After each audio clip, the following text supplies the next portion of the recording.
Let's see. Kathy Bates was here a couple days ago, and she was talking about Misery. I didn't know you were offered that role. I was offered that. Yeah, I was, but I think she did a brilliant job. I would have done something probably. She's brilliant.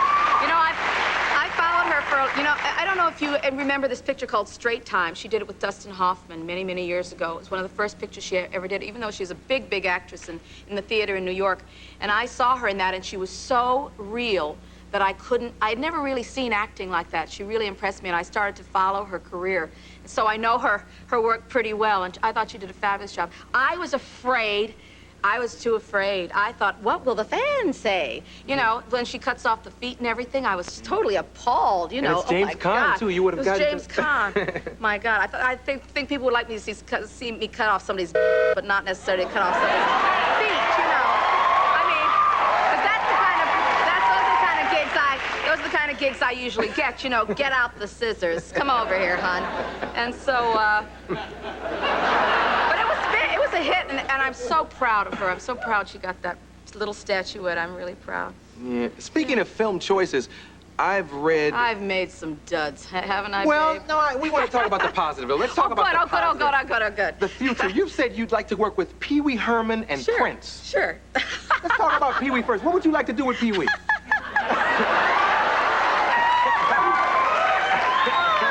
Well, I think maybe a little sex comedy, I think, with Pee Wee. Don't you think that would be funny? He could play sort of like someone who doesn't really want to have sex, and I would be someone who sort of is like really into it, but not with him. You know, like Mae West and W.C. Fields were. Do you remember in My Little Chickadee? He was always after her, and she was always going, out of my way, out of my way. And I never forgot the pairing of those two. I always loved them. And he's perfect for that. He has that aura that everybody... Well, it certainly has been an interesting year for him. My God. It's been an interesting year for all of us. Yeah, but you're a supporter of Pee Wee, though. I absolutely am a supporter of Pee Wee. Absolutely. He's a friend of mine. I've known him for a long time. He's got a heart of gold. Really wonderful guy. It's good. And Prince? I can't say the same for Prince. Oh, you no, know actually, him I do know him a little bit. I do actually. He probably does have a heart of gold. I don't know him that well. He doesn't talk much, you know.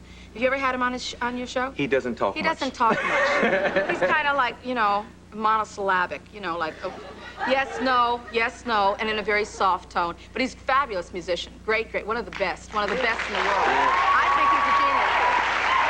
I think he's a genius. I love to work with him. You know, once I read in the Rolling Stone that he said he had, you know, respect for me. Respect for me?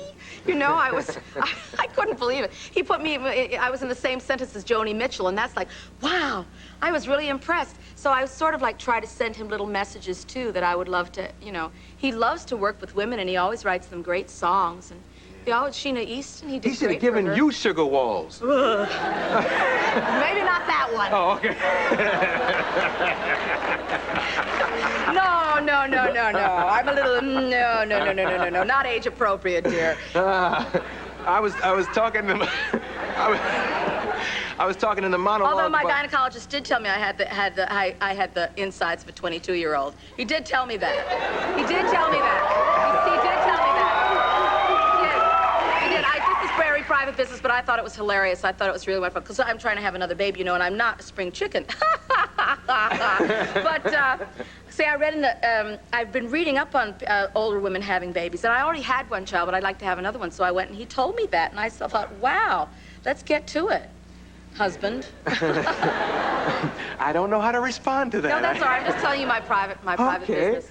In the monologue, I was looking for Lionel Richie in the Waldo photo, and when you look in crowds, you find the most interesting things. Sandy, blow this up. Let them see.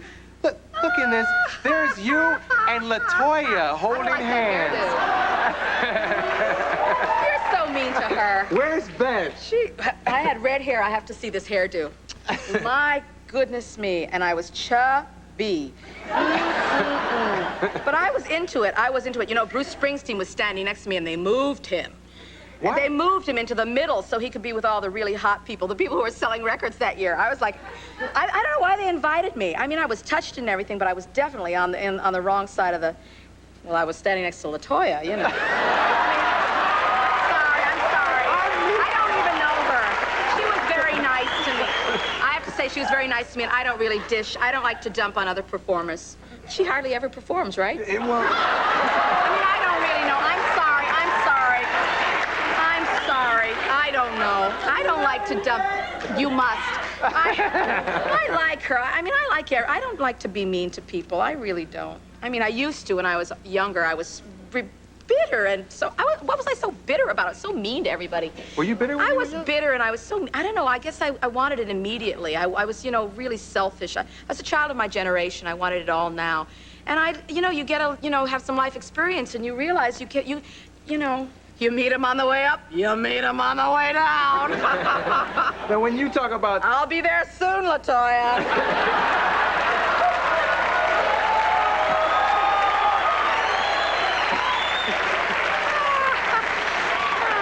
When you talk about a period when you were mean, now, you're talking about the bathhouse period? No, well, I think a lot of, I was very mean in those days. I had a reputation as having a really foul mouth, and I guess I did push a lot of people. I still have that reputation. You don't know how to tell me, right? I think of myself as a real goody two-shoes, and everyone else thinks like I'm this real hellraiser. Anyway, yeah, I was mean, and in retrospect, I shouldn't have been quite so mean. Because it doesn't serve any purpose. You see all this.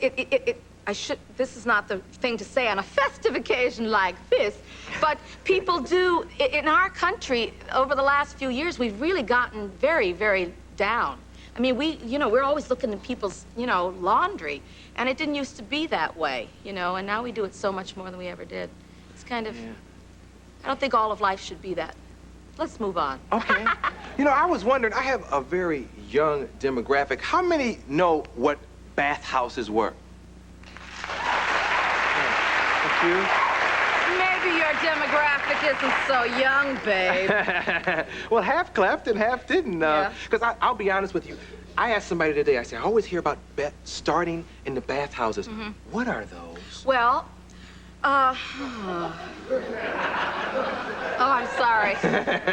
What was the question again? I've been answering this question for 20 years. But I've only been in the business 3.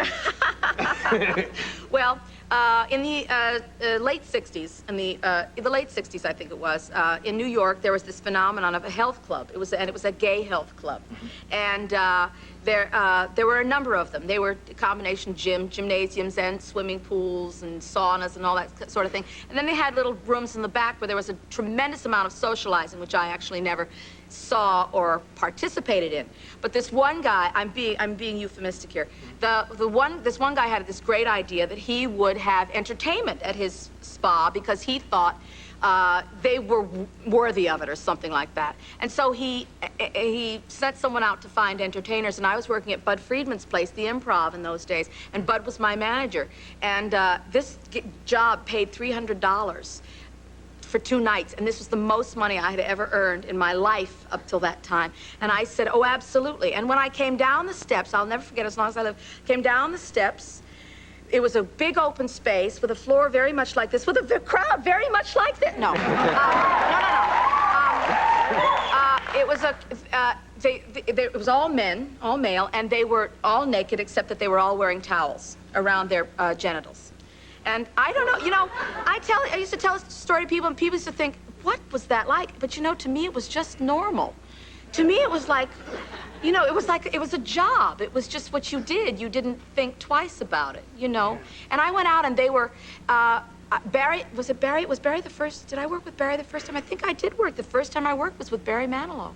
And he didn't have much.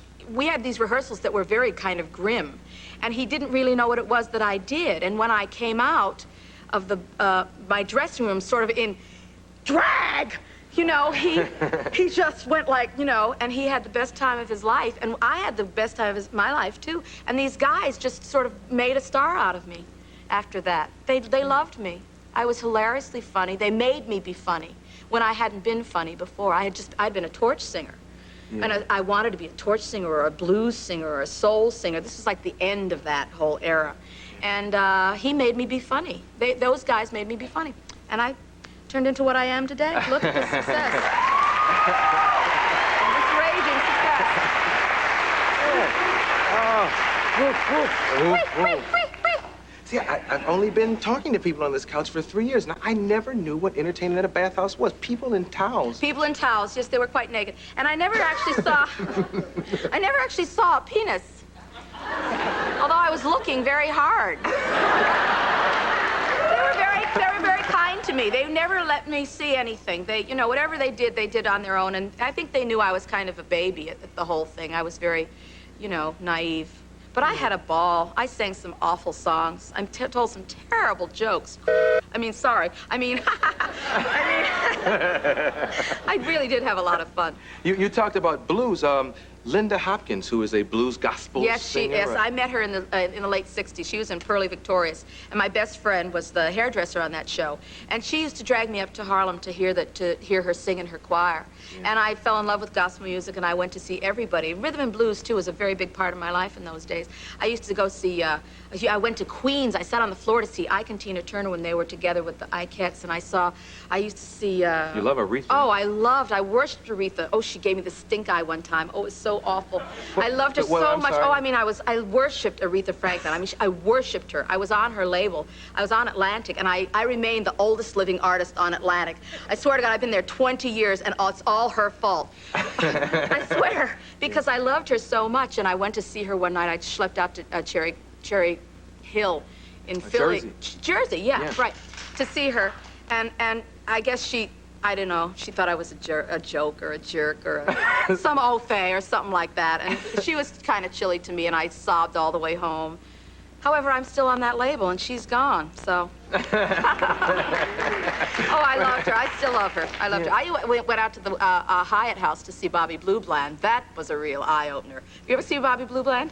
No, Have you ever seen him work the room? He is amazing. He's amazing. A blues singer. He's a blues singer. He's a great blues singer, but he's also just a rhythm blues singer, not blues, you know, that kind of blues, but later. And he stands and women come to him and put money in his pockets. I said, I got to figure out how this guy is doing that.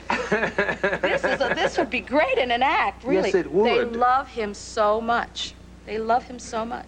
I have to maybe go see him work. Yeah, go see Bobby Blue Bland. Maybe it's that thing. I've heard him sing. He does it. Yeah, he does. Yeah, maybe that's it. Maybe after every joke, I have to say, yeah, you know, and there's, oh, $1.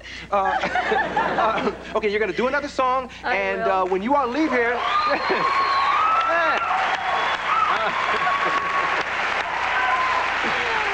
When you all leave here, go check out the movie because it's getting real good reviews, and I'm gonna go check it out myself tonight. Thank you. We'll be right back with Bette Midler.